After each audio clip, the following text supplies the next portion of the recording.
Hello, Living in Fullness family. Welcome to another beautiful episode of the Living in Fullness podcast. I am your host, Muteto. So, if this is your first time on Living in Fullness, here we share real life stories. We bring you guests that will share their life experiences, and just to remind you that each one of us has a purpose. All we do here is live our purpose on purpose. So be intentional about it. But before we get into our powerful episode, please don't forget to subscribe, like, share, and comment. Please do interact. It motivates us and it helps us to reach a wider audience. And if you would like to be part of the Living in Fullness podcast, please do send us an email, share your story, let us know what's your purpose and what's been happening in your life. Then we will probably host you here. I am excited about today's episode because I'm bringing to you today a powerhouse, an epitome of an alpha female. Her career journey is nothing short of inspiring to me. I'm excited because she's a lady who has progressed in her career extensively, has an incredible journey. She's a Black woman.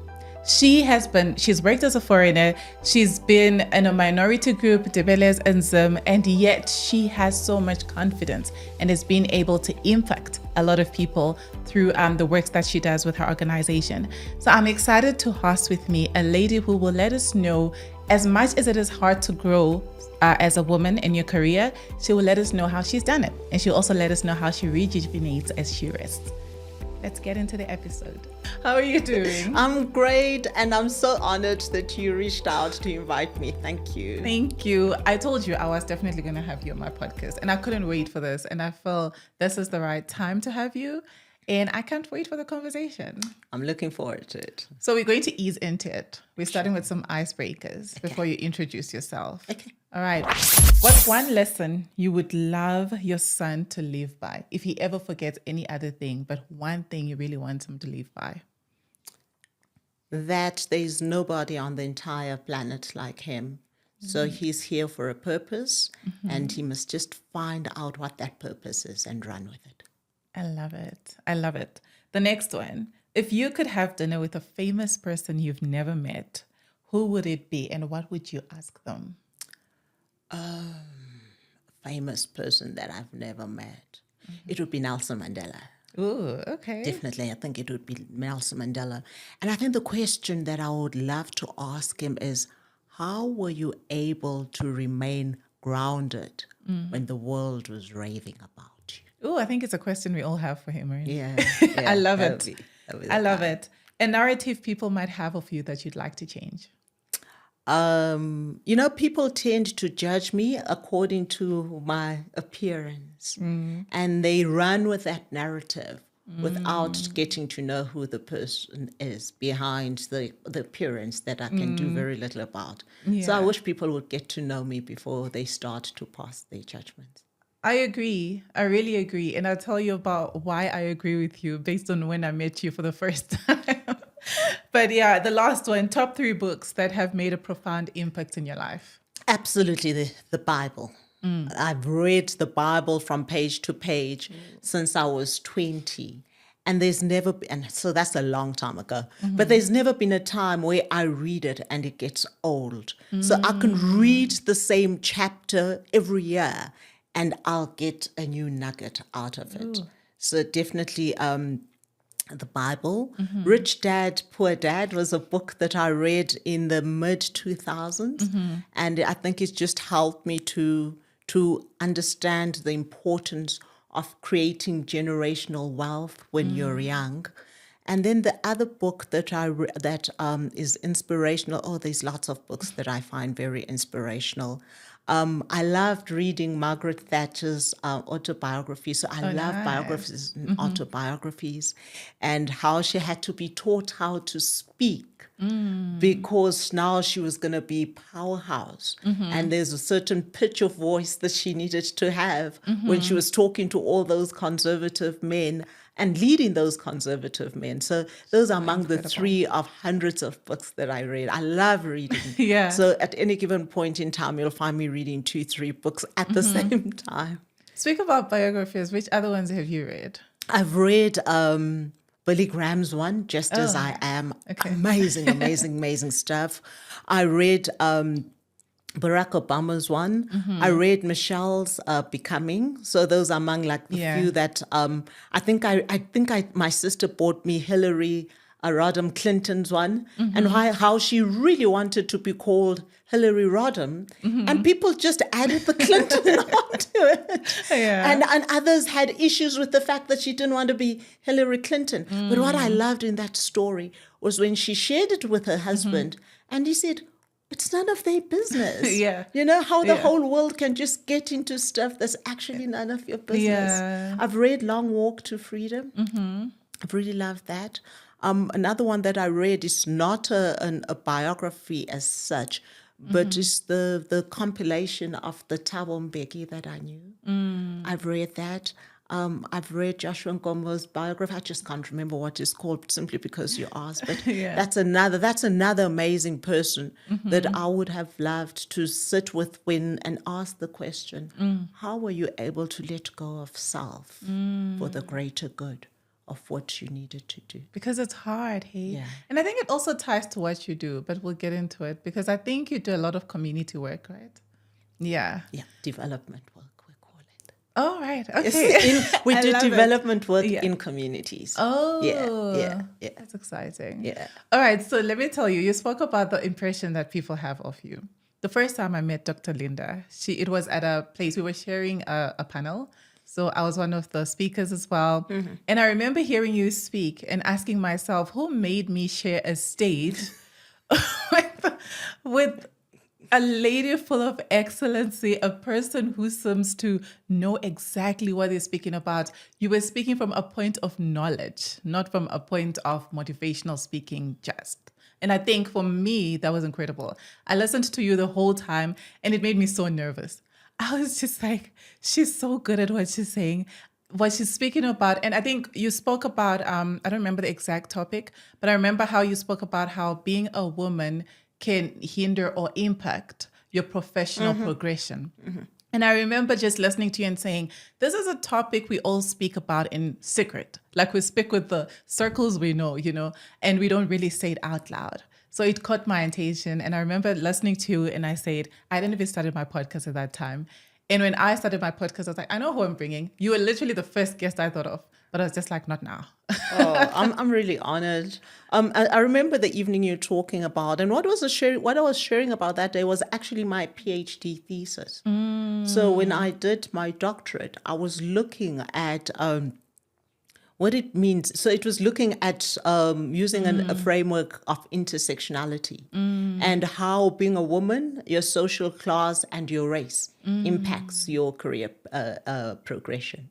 So that's why I could speak with ease about it, because I had immersed myself in my research, and so it was coming from having researched it for quite a few years to come up with the findings that I was sharing on that day. I could tell you knew what you were speaking about. What motivated you to research on that? Well, so let's take a few steps back with what made me do a PhD. So when I was younger, my dad, so I'm the oldest of my parents' children, and there's 6 of us. And my dad had this dream that I'd be a medical doctor. Ooh. And so I promise you, Naki, when I was in grade 6, I was reading medical because your dad said you'd be a medical. My dad said I must be a medical doctor. And then when I got to high school and started to do sciences, I really don't enjoy this. He says, but you can do it. You're smart. And I'm like, yes, I can, but I really don't enjoy it.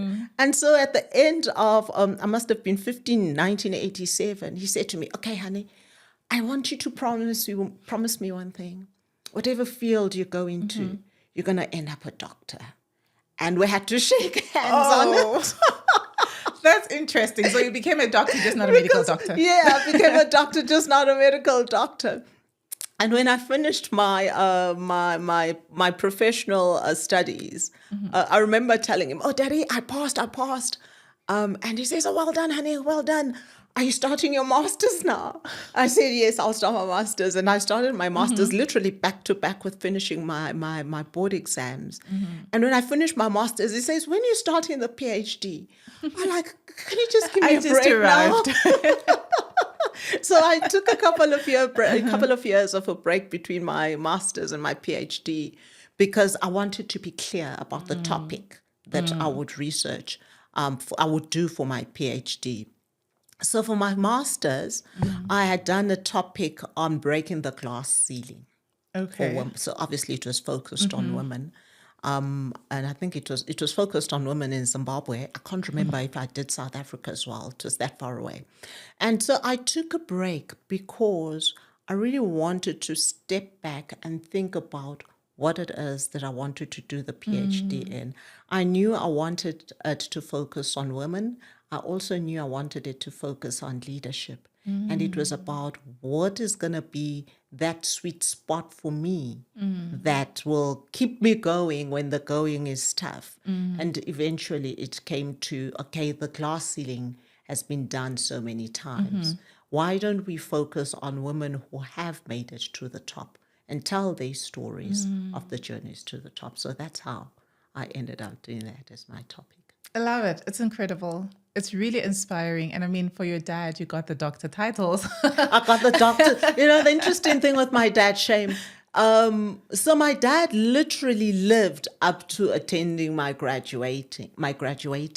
So all the other graduations I did, he never attended the graduation. But for my PhD, he came to my graduation, and then he passed away 3 months after that. So at least he got to see But that. at least he got to see it. Yeah, he got to see that, which was really great. Yeah. Oh, that's amazing. So actually, for people that don't know you, because I think we obviously have mentioned what you do, but just give us a background of who is Dr. Nkomo, what do you do, what's your background as well? So first and foremost, I always define myself, my most important role in life is being a mom. So I'm a mom to my son's going to be 23 next year. Next month he's turning 23. So he's the only biological child I have, but I've got lots of children. I've got lots of nephews that I love with all my heart. And one of my sisters has my 3 daughters. Oh. So that's who I am, very much a family person. I studied to be a chartered accountant. So I started my life as a chartered accountant, the whole works. And then went into corporate, and I was in the private sector until 2010. And in 2010, I was working in Zambia. So I've worked in Zimbabwe, born, raised in Zimbabwe, then came to South Africa in 2004. Was in Zambia for about 15 months between 2009 and 2010. And I remember when I left the private sector, I said, I now want to do work that makes a difference in the lives of people. And I didn't know what that would look like. So I came back and was running my own business for a while because my son was now in middle primary. And I just realized how much I was providing everything for him, but neglecting him in the process. So what did our lives look like? They look like me driving him to school in the morning, and he's reading to me in the car, and we're praying, and I drop him off, and I'll get home just in time to put him to bed. For a long time, our lives were like that. And then when we lived in Zambia, I mean, Lusaka is tiny. It's a little tiny place, we got a better quality of life. So I could take him to school, and at lunchtime, pick him up from school and take him home and have lunch and still be back in the office. And we would spend our evenings together and our weekends together. And I think when I came back, I kind of realized that our time of being able to do that was very limited. And so I ran my own business until he went into high school. And he had said he wants to go into boarding school. He wanted to go to an all-boys boarding school for high school because he was overmothered. And So he wanted to make sure he's away from women, he's away from you. He wanted to man up in high school. So when he went into high school, that's when I then went back into the full-time kind of roles. And so in 2015, I joined an organization, Love Life, as the chief financial officer. And that's when I realized that, okay, I've arrived in where my happy place is, doing the developmental work. And then in 2022, I got the opportunity to interview for joining the Nelson Mandela Children's Fund. And that's where I am now, at the Nelson Mandela Children's Fund. So that's who I am professionally. That's who I am in the personal space. Very much an introvert, though. But the work that I do has forced me to learn to extend myself, because you can't do that kind of work and be stuck in your little corner. You need to be standing up and advocating for the issues that you're involved with at a professional level. And I think everything that I ever did, from my training, serving articles, working in the private sector, it was all preparation for now migrating into the development sector, because the tools, the competencies that I picked up there were very necessary for the roles that I've had in the last 10 years or so. I love it. So what sort of developmental work are you involved in? So with the Nelson Mandela Children's Fund right now, our focus is on children and youth in society. And I can't tell you without sharing how the Nelson Mandela Children's Fund started, because then it will give you a picture of the work that we do. So during the time of the elections leading to 1994, Nelson Mandela, then before we became President Mandela, he was in Cape Town campaigning in the middle of the night. And as he was going back to his hotel room, a group of children ran up to him in the middle of the night. And they wanted to talk to him. So he got his security out of the way and talked to these children. And the question they asked him was, why do you love us so much? And he was like, why do you ask why I love you? How do you know I love you? Yes. And they said, well, we know you went overseas and you were given money overseas, and you said you want that money to be spent on children in South Africa. You didn't spend it on yourself. So that's how we know that we love you. And later that evening, he didn't sleep. He was concerned, he was bothered, he was worried about the fact that children were out in the streets at that time of night. And in his view, in his context of life at that time, children should have been in bed, having had supper, having spent time with family, and resting to be ready for school. Getting ready for school. So he, and what bothered him even more was that it was now normalized, that children can sleep in the street and it's normal. And it's okay. And so he set up the Nelson Mandela Children's Fund to look at issues that affect children in South Africa. And his vision was that we should change the way society treats its children and its youth. And so that's what I advocate for. Every time I'm awake, I'm thinking about these are the issues with children. What do we need to be doing differently to turn the tide of the future for children in South Africa? For now, I'm focusing on South Africa, but it's got to be a global conversation that says, hey, we need to do things differently, because these children become adults, and then we kind of get into a state, why is crime high? Why is corruption high? Why is gender-based violence high? It's because we didn't invest in the children who are now the adults that are doing those kind of things. That's true. Because they are the future. I mean, we say that statement like it's such a cliche, but it actually is true. It is they the are reality. the future. It is the reality. And by not investing in children, we failed to invest in the future. So when I see children, I'm just like, and I always say, laugh and say, I don't even know if I like children. That's interesting. I'm not the person that if you're carrying a baby, I'm going to take your baby. No, I'm that's like, me. Hello. But keep your baby. But keep your baby. Please don't expect me to be carrying your baby. Really? No, I'm not. And so it was for me like, when I found purpose, it just came in the strangest way, And I guess that's the whole thing about it, is that you don't really predetermine it. It finds you and calls you into its space. I'm actually surprised when you say you don't know if you like kids, because when you came into the studio, I was telling Kopano that she's so good with kids.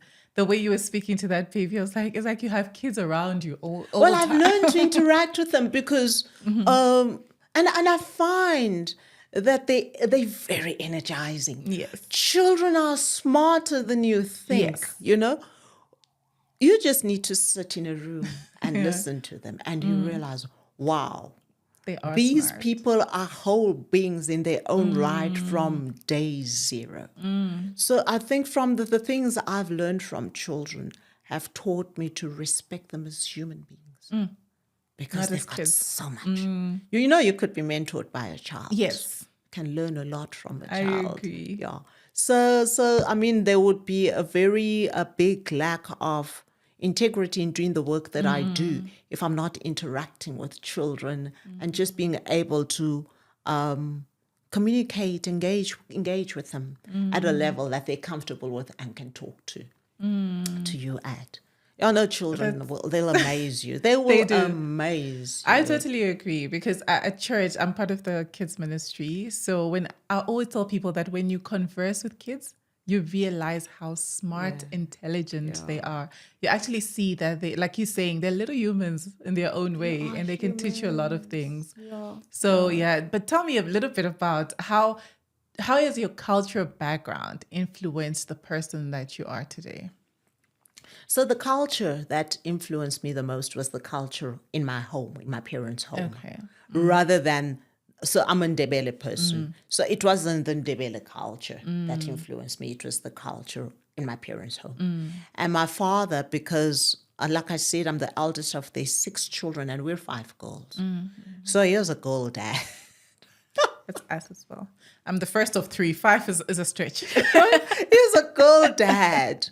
And one of the things that he raised us to be very comfortable with was our voices, saying what we think, our intelligence.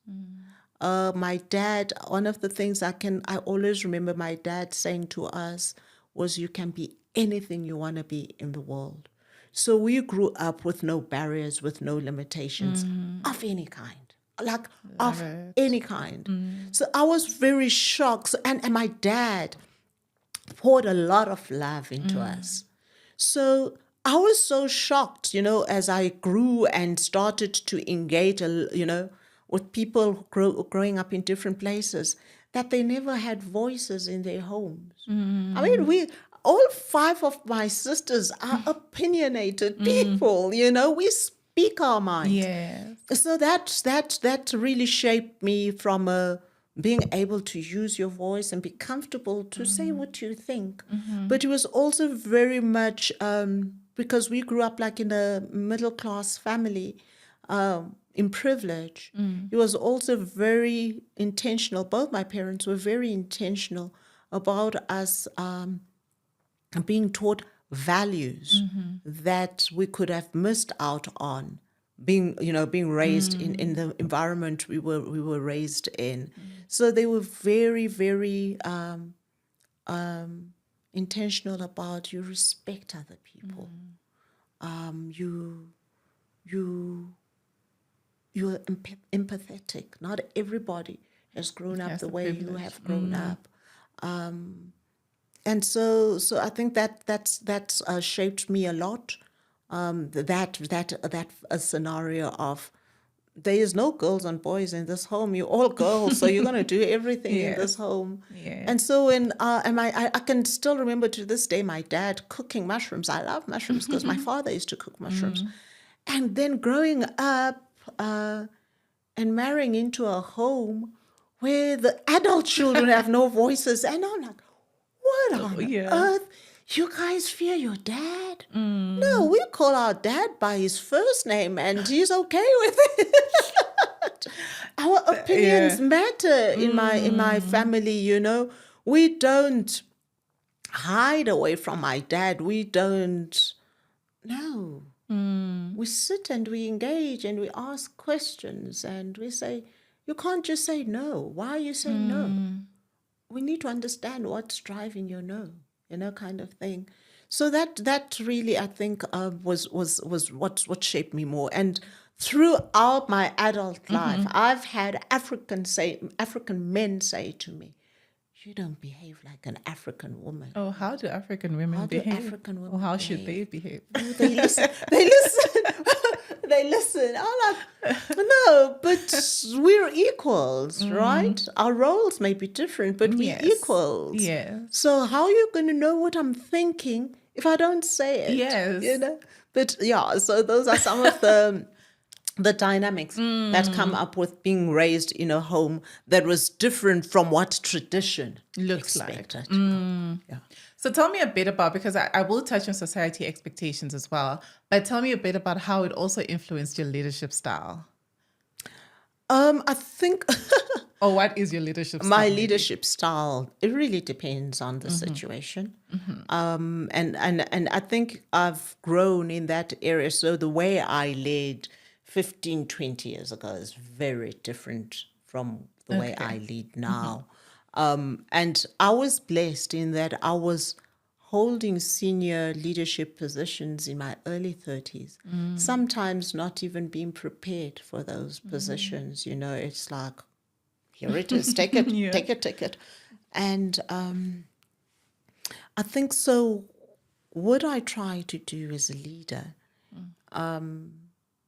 remember I talked earlier on about how people look at me and they make assumptions about who they are. Yeah. And I was blessed to have an aunt. I still am blessed because she's still alive, who, when I was getting married in 1997, she said to me, you know, Linda, you have grown up in our hands. So we know your heart. But where you're going, they don't. So they're going to look at you and they're going to say, you're aloof, you're a snob. And she used, and she's a teacher, so she's very articulate. She says, do you hear the words that I'm using? And she said to me, so you're going to have to reach out to people because they don't know the fun niece that we have, the warm, loving niece that we have. They don't know that that's who you are. So you're going to have to really open your arms out and go, not just open and wait for people to come, but go to people with your arms open wide so that they can get to know the heart of who you are. And I think that's one of the things that, as I've gotten higher and higher into leadership positions, I've been very intentional about relationships, and finding the balance between people knowing that they can come and talk to me and not that and not having that being abused. So being the leader that sees you as a person, understands your circumstances as a person, tries to provide a supportive environment, because who you are in the office is not separate from what you're experiencing at home, right? So being able to just create an environment that allows you to be able to say, I'm really not coping. And then leaving it to me to figure out, okay, what must I do now to help this person in the situation that they're facing? But I also know that there are people who want to milk that. Yes. So I'm firm, you know, around that. I don't, I embrace people who come and ask for help. People will say, I'm sorry, I actually don't know how to do this. Because then I know what I'm dealing with, right? And I can provide the support that's required. But I've got no room for negligence and carelessness. I've got no room for being lied to. I hate that.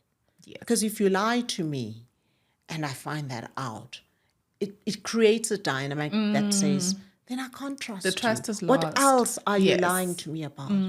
So I prefer the person who'll say, I don't know, I'm out of my depth. And like, okay, so how do we teach you to swim? Then the person is, I got this. Yes, and then they mess up. No, you don't got this. And then they hide it. You ain't got this, you know. So yeah, I try. So inside of me, there is a nurturing leader and also a transactional leader.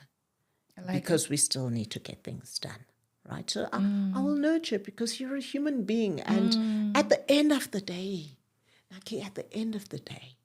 I must account to God for all these souls that He's put in my heart. in my hands. So I never lose sight of the fact that I'm dealing with souls. Yes. But I also know that there are some souls who will put themselves in a situation that's not redemptive. So you just have got to do the right thing. And it hurts. It does. It hurts. It does. You know, you lose Yeah. sleep because you're dealing with people, you're dealing with their lives, you're dealing with their livelihoods. And you just wish people could feel sorry for themselves before you put in a position where you have no choice but to make a call that changes their lives. I think it's a good point you're raising as well, that there has to be a balance. Because I think I have seen that if people know that's a good manager, at times they can use manipulation. They can just be okay with being laid back and not really working hard because they know that manager is going to nurture them and hold their hand. And they're always scared of the ones that are not nurturing, so they get the work done, you know. But I think it's a good balance because, again, if you're not nurturing, then you find your employees would be okay with pretending they know what they're doing when they don't, and then get to the end, you're like, oh, you actually didn't know what you were doing, because they're scared to voice it out, right? Yeah, so that scared, I really try, even with my leadership team, to say, guys, we cannot afford to create an environment of fear. We can't, because it will burn us later on. So also trying to have that culture filter through the team, my first team, I call my first team that I lead organizations with, because it makes a difference when people know that they can trust their leaders to do the right thing, to support them where they need support, as opposed to just being in a constant place of, oh my goodness, if the lioness roars, she's coming for your jugular kind of thing. Yeah, That's true. But I think this also links to what you were speaking about on how you were raised, your cultural background, right? Because if I'm looking at cultural background, so you've been in Zim, you've been in Zambia, you've been in South Africa. Do you think there is a relationship or correlation between people's cultural background and society's expectations in these countries and how it then affects people's career progression? I think so. I really think so. So if I look at Zambia, I remember sitting in I'll share two meetings with you. One was like a networking meeting. So our bank, our corporate bank had invited these corporate lay women. And a lady sitting across says to me, you know, your organization is the first multinational to send a woman over who occupies that position. And I said to her, if your organization wanted to send you out of the country as an expat, what would your husband say? Would it be an easy decision, or would you have to negotiate that space and ultimately end up getting a no? Yes. Because if you're an expat in that country, it's not guaranteed he's going to be with. So that I found the environment in Zambia was very difficult for women. I mean, I remember sitting in a meeting with the guy who was my first line report. And we would just talk, and I was saying, guys, this country, I can't understand how misogynistic it is. And I was like, why are there so few women CFOs that I can interact with? And he said, because they're a problem at home when they occupy high positions. If you look around you, all these executive women are not married. That's and true. I said, but Nzinga was the CEO of one of the banks. I can't remember what bank it was at that time. FNB. And I said, Nzinga is a CEO and she's married. And he said, she is one of less than three who are married because they're a problem at home. And that narrative plays itself out. So you would find women who don't take promotions because their husbands don't support that. I mean, I remember doing my master's thesis, talking to a CEO, a male CEO, because I was looking at both men and women, Yes. to get a rounded picture. Yeah. And he was saying to me, Linda, sometimes women are their own saboteurs in the workplace. They sabotage themselves. He says, I've got a brilliant woman in here. She's amazing. I wanted to send her on a trip because she had excelled. She says, no, I can't go. My husband is going to be a problem at home. So she turned down a trip because it would be a problem at home. That woman was due to get a company car. She asked if they could be alone to buy a car for her husband because and that's the reality. Having that. No, this was now Zimbabwe. Oh, really? This was a CEO in Zimbabwe I was talking to. Yeah, this is CEO in Zimbabwe that I was talking to, saying, no. I can't have a company car. My husband doesn't drive. So if I have a company car and he does not drive. How does that look? How does that look? And then my third example, this is actually quite a recent conversation that I was having, I think, with one of my mentees, where her friend's been promoted, gotten a salary increase, and she's not going to tell the husband about it.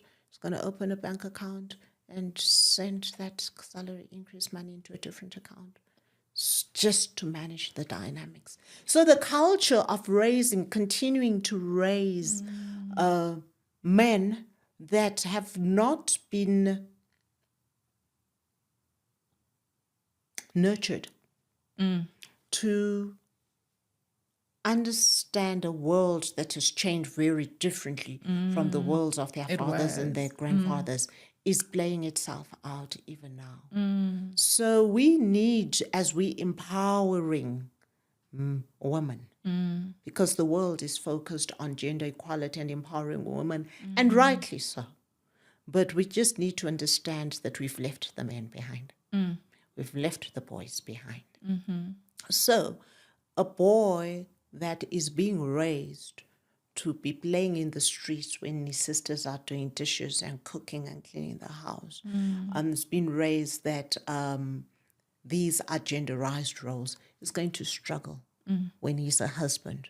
He's going to be struggling when he is a CEO. He's going to be struggling because a world is now creating women that are roaring and that are empowered, and it needs to be creating men that are understanding the lionesses are roaring, the lionesses are empowered.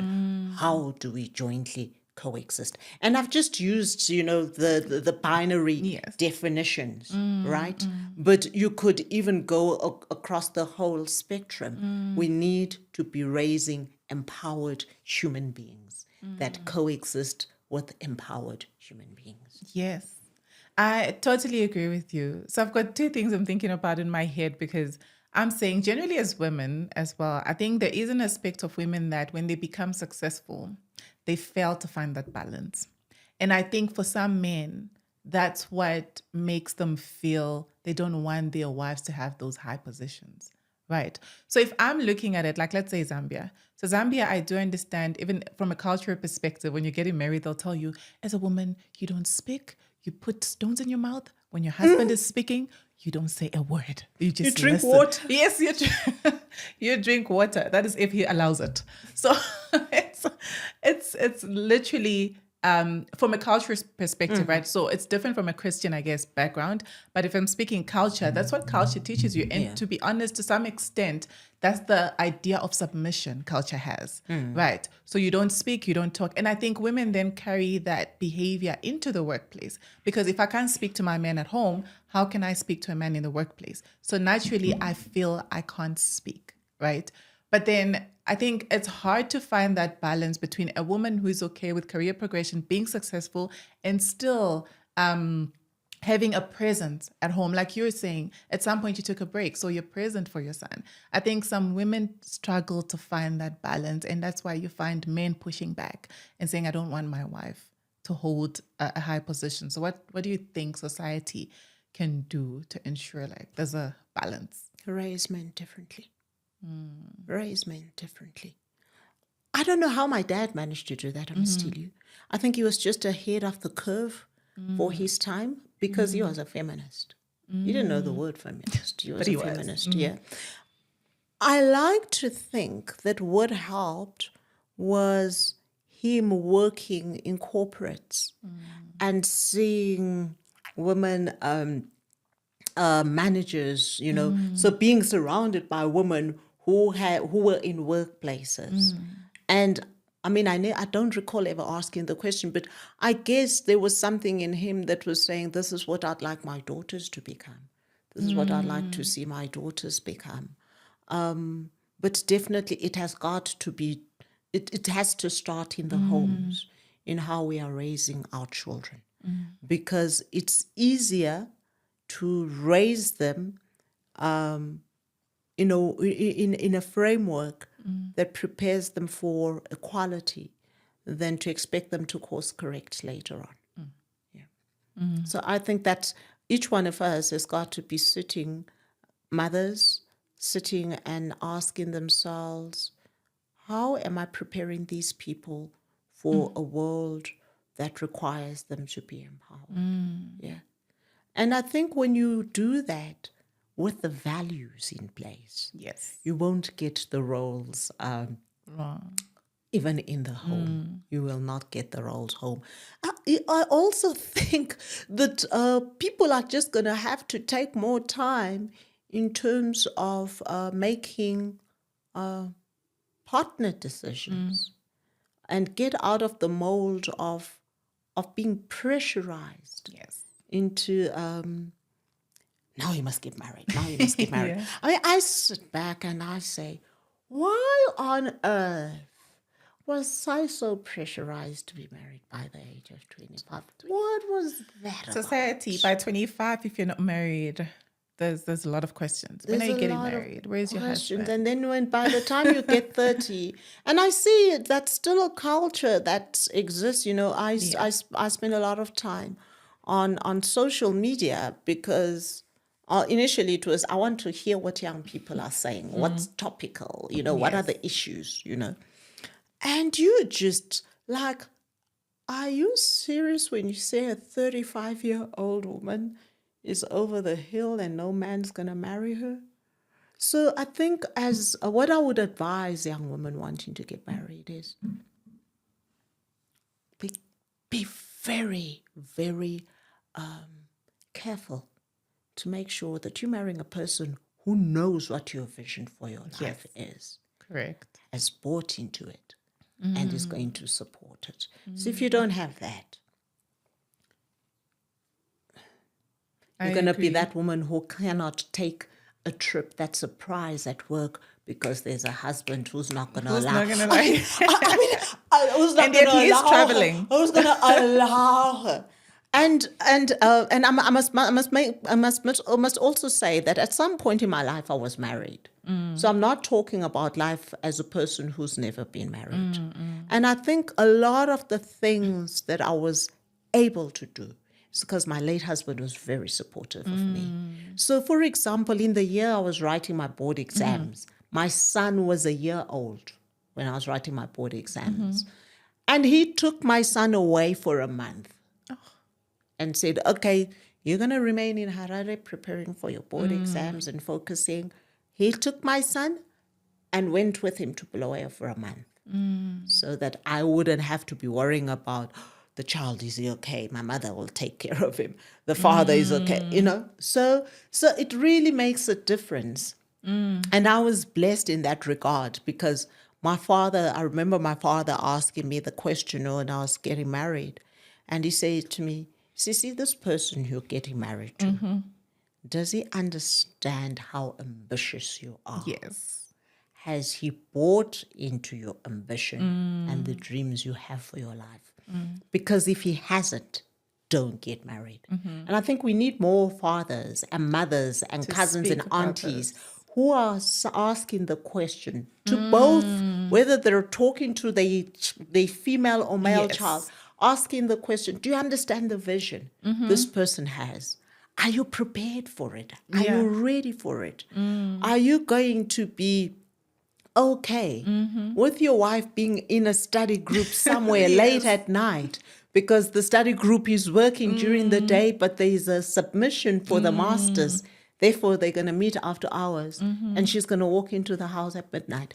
Are you ready going for to be that? okay? Because if you're not, That's a good one, because actually it reminds me, you were speaking about this on the same day. You did speak about how women are struggling with finding a balance between this domesticated wife and this lady who is chasing after their career.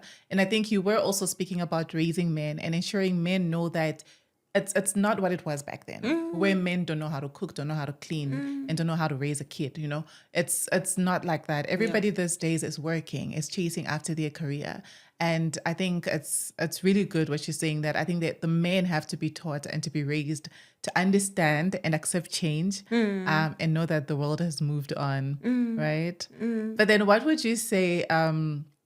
Like, because when I'm looking at the corporate side of life, right, I think as a strategic objective, most corporates are saying, let's embrace diversity. Let's employ more women. But they are employed, but they're not empowered and valued. They're not progressing, right? So what would you say corporates should do to ensure that as much as, yes, you have women, maybe most of them are at the lower level, how can you help them to progress even in the workplace as well? so corporates have a pyramid. Right at the bottom, you got lots of women, and then by the time you get to the apex, you can barely find them. So what should corporates be doing? I think, first of all, they need to understand that there is tremendous value to the bottom line in having a diverse workforce and a diverse leadership team. It creates the balance that you need between transactional and transformation. And the research is there that says the more women you've got in your board, in your top leadership team, it feeds into your bottom line, you know, and that's why you exist, to be profitable. And I think what then needs to be, the question is, to what extent are corporates creating environments in the workplace that enable people to be able to balance the two? And I think COVID has kind of forced some of what was required, you know, working from home. Yes. You know, I've always found when I'm working from home, I put in more hours than I do when I'm in the office. I agree. So being sensitive and creating these workspaces that take into account that need for us to be employees, but also family people. And I often share a story of when I was in the private sector and we were getting to November, December, and that particular organization I worked for had a December year end. And so the finance department was going to be working throughout December. And a lady, she was not very senior in the organization, so she may have been at supervisor level. And she raised her hand and said, I'm not going to be able to be coming to work in December. My nanny goes on leave and my child's creche is closed. And so I'm the only person who can look after my child. And because she raised it, we now needed to give her a solution. And I remember my boss turning to me and saying, Mrs. Nkomo, you're going to need to make a plan. Are we able to get so because her issue was she's going to need to bring her child to work. And we said, okay, so then we're going to need to create an environment where children can be brought to work. I promise you, we converted boardrooms into a creche. That's because incredible. One woman who was not Raised her even hand. at junior management level used her voice. She could have kept quiet. Yes. And been stressed sick. She used her voice. And when our employees give us feedback, we need to work with that feedback. So a whole crash. And then we're now looking, okay, what are the safety protocols we need to have in place? Nursery schools are all closed, so let's look for those ladies that would otherwise be Yes. running, looking after children. to come and spend their month here in a private sector organization. And that conversation triggered a request from the leadership. At that time, Nedbank, I think, was the only organization that had an on-site creche. Can we go and look at Nedbank's on-site creche and find out what they did and how they ended up with an on-site creche? So it's going to need leadership to not just say inclusivity and diversity, but really now craft out operationally, what do we need to do? Like, what does it mean to be in? What do we need to do to make it happen? I love it. So now when I'm listening to you, I'm saying you are a Black woman. You've worked as a foreigner. You are Ndebele, like it's part of like a minority group in Zim as well. We're not represented enough. I mean, like I was saying to me, you inspire me quite a bit. Now, if I'm looking at who you have been, looking at those three aspects of you, and you really have a lot of confidence in you. Like I was saying, you're an alpha female. You walk with confidence. When you enter a room, we will notice you. How have you cultivated that self-confidence? I think I've always been a confident child, even as a child. Home was the place where you could be confident, But also along the way, I've had the developmental elements that have come in. So I've had coaching, I've had mentors, I've had leadership courses. I mean, I worked for one of the biggest listed companies on the Johannesburg Stock Exchange, and it probably still is. They used to fly leadership coaches from the US to come and spend a week with us, in groups. So you get the benefit of being able to say, I like this. And I think I want to adopt it for myself. You also have the benefit of having watched your own leaders and being able to say, you know what, that's the kind of leader I aspire to be. And then you also watch someone like, I'm never going to be that like this. So I think my roots will always be at home. And my father, the role that he played in raising empowered women. In fact, not so long ago, one of my cousins, so our family was the one that was predominantly girls. Everywhere else, it was boys. And one of my cousins posted a couple of years ago, I think on Father's Day, we were all posting messages to my dad on Facebook. He wasn't on Facebook, but we're posting on Facebook. And my cousin posted that there's one thing about my uncle, all of his daughters can run the world. Ooh. So I would say, I don't know how I would have turned out if I had been raised in a home where you're constantly being bashed or shut down, or your voice is not heard, or it's an environment of fear. I think that would have had an effect. But I mean, we can only presuppose, because that was not the reality that I had. The reality I had was being able to say, Daddy this and Daddy that and Daddy this. And that played a big role in my life. Having leaders who were just, visionary people and had such a strong sense of the other, or a strong sense of Ubuntu. I am only because you are. One of the things I like to share, Naki, is the greeting in Shona. When you ask a person in Shona how they are, the literal translation is, I am well only if you are well. And yes. Actually, have you ever thought about that? No. Yeah. It's now I'm thinking about it. Well, actually, it only is. if you are well. Yes. Think of a greeting in the Nguni languages. I see you. Sawubona. Salibonani. I see you. Siyabonana, And I think just understanding those things as I've grown as a person, and just pulling them into the person that I really aspire to be.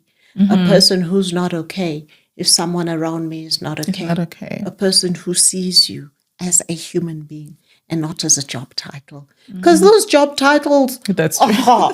We're not taking them to the grave. Yes, we're not. You know, I learned that lesson at a young age. And I think the thing was who you are. It's got nothing to do with the initials after your name. It's the core of how you treat people, what your value system is, what your belief system is. Those are the things that 20, 30, 40 years from now will still matter. The corporates where I was chief of 10 years ago, they don't remember me. Yeah, that's true. But possibly the people I made feel a certain way remember. They'll never forget.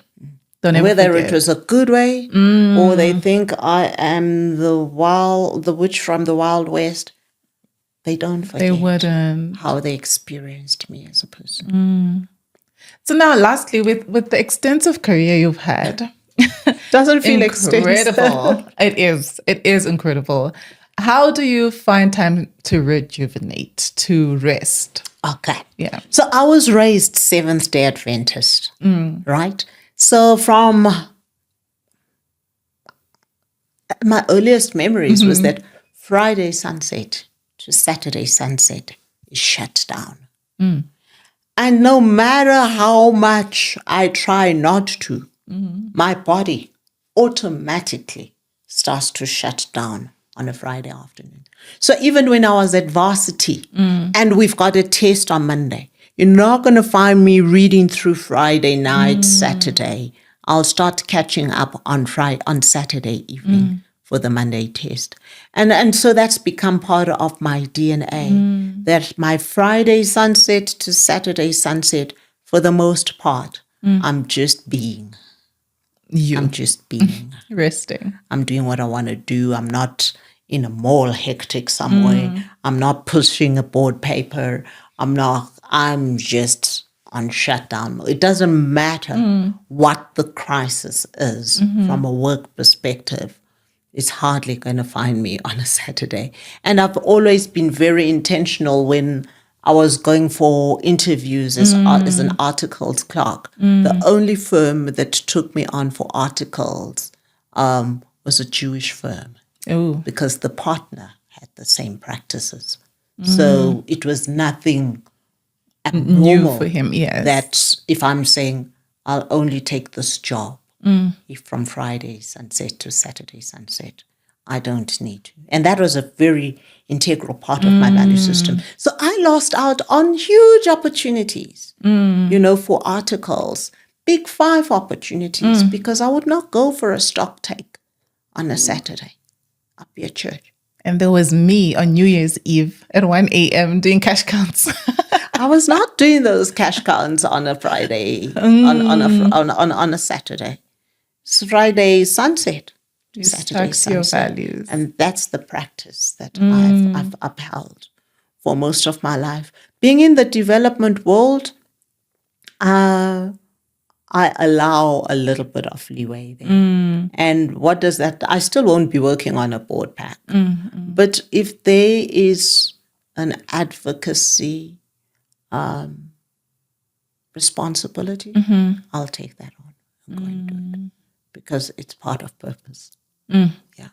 Love it. But no, that's how I rejuvenate. I just rest. Sometimes I'm just sleeping the whole day. One of the things that I discovered a few years ago that I loved, I used to run until age said to me, what on earth are you doing? What are you still doing? My body was like, what are you doing? Stop it. You're in pain. So then I started walking. And then 2022, I discovered hiking. So 2022 was my year to go and do Mount Kilimanjaro. It had been a bucket list item for 10 years at that point in time. And I was like, if I don't do it this year, it's not going to happen. So then I discovered hiking. Just being able to start walking at 7 in the morning. It was safe then, but now I'm finding out that, the criminals are just busting the system. And it just allows you to just be in the moment, just watching where you're putting your foot so that you don't put it into your hole. And there's no signal, so the world is shut out. My son knows where I am, so he's not going to be looking for me. My family knows where I am, and I can just be in nature. That's very rejuvenating. Just being able to walk, if you can, in nature and let your mind clear out. Be surprised at the thoughts, the things that you can think of when your mind is not cluttered. So I haven't done it in a while now because my hiking friend, she got an injury that did not allow her to walk, but now we're ready to start walking. You're ready? And you don't need to do it every week, just one Saturday morning a month will make a huge difference to well-being. Yeah. Other thing that I'm doing, very intentional about doing this year, I just decided this year, and I said to my PA in the office, this year I don't want to be in the office before 9 o'clock. I don't want to be leaving my house at 7 o'clock, right? So I don't want meetings that are going to start before 10. And do you know, Naki, I took that principle out of the 5 a.m. club. Okay. Like in the morning, I just need time to just be still and not jump out of bed, into the shower, into the clothes, into the car, into the traffic. Just wake up and center yourself. Give yourself time to meditate, whatever meditation looks like for you. For me, it's praying, reading my Bible, and then just reading something else and just go. Because the stress is waiting for me outside. So let me not bring it into my bedroom, by the way, in which I'm starting my day. So she's not gotten it right a couple of times, but for the most part, and it makes a huge difference. That's me. I think I need to learn to rest. I mean, the fact that we have to practice rest in itself means it's still an action word. You're resting, right? And I think rest is part of growth as well. So I totally agree with you. But lastly, what keeps you, did I say lastly previously? It's okay, you can have 10 lastlies. What keeps you motivated and inspired? Having found purpose for me was a motivator. It took me a long time. And I think my purpose is really, it's empowerment, but my sweet spot is empowering boys. That's my sweet spot. And I think it's important for that to be done by women. Because we are the nurturers. And not only are we the nurturers, we are the protectors of patriarchy. There is nobody who protects patriarchy like a woman. I agree. And also because the generations have put so much anger in us as women, of being suppressed, of being oppressed, that when a man talks about empowerment of men, there's going to be bricks thrown at him. But when a woman does it, they'll be called a traitor by my sisterhood of feminists, but they're not going to be throwing bricks at me. And I'm coming from a position that says empowered women need empowered men, not disempowered, threatened men. We need men who see themselves as lions that are not threatened by lionesses. Have you ever seen a lion at Kruger National Park, the male destroying the female because it's a lioness? It knows it's the male. It knows it has the mane. It doesn't have to be threatened by this one that is preening. No. It knows there's room for both of us here. I agree. And if we make one extinct, the other one will soon be extinct as well. So I think finding purpose in that. But we need to raise a different caliber of boys who are full of joy, who are full of empathy, who are full of compassion, who are full of love, who understand themselves, who've got self-control, who are protectors, who are nurturers. That is for me where I think purpose led me to. And that I find inspiring. Children. Oh, I love being with them. Because I can be myself. Children don't relate to me as doctor anybody. They don't relate to me as CEO. They just see this person and they're like, "What's your name? Here's my doll. My dog bit it." And they just allow you to be. And life moves on. They just allow you to be. Yes. They just allow you to be. So and I think also not losing the North Star of the fact. Because I'm a Christian, so I always will center myself around the belief system of Christians, that there's a plan with my name written all over it. And that plan is perfect. And it needs me to be still, to be led to it. To be led to it. True. Yeah. True. Empowered women need empowered men. Yeah. I agree. I mean, and on that note, we need to end the episode. I could sit here and speak to Dr. Linda the whole day, but thank you so much for being an amazing guest. It was lovely having you, and we've learned a lot from your career journey. You continue to inspire me, and I'm sure it's not just me. It's a lot of people out there. And to our viewers, thank you so much for watching. Please don't forget to comment. Don't forget to subscribe, like, and share, because there's a lot of people that will learn from this episode. I'll put Dr. Linda's handles, LinkedIn, and your website as well. Well, my website's not yet up, but once it's up, I'll let you know. Yes, then we'll put it in the description box as well. Yeah, but thank you for being here. Thank you. I'm so honored. So Once again, I'm so honored. There's so many other people that you could have had here, and for you to reach out. I'm truly honored, Naki. Thank you. Oh, thank you. Oh, actually, before you go, can you just tell us, in your words, what does living in fullness mean?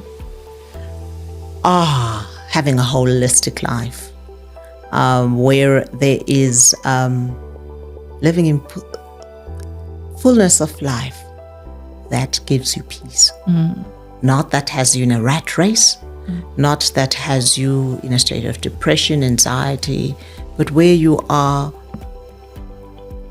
on track, at your own pace, your own destination, your own focus, and knowing deep down that for this time, this is where I'm supposed to be. And there's alignment with where I want to be.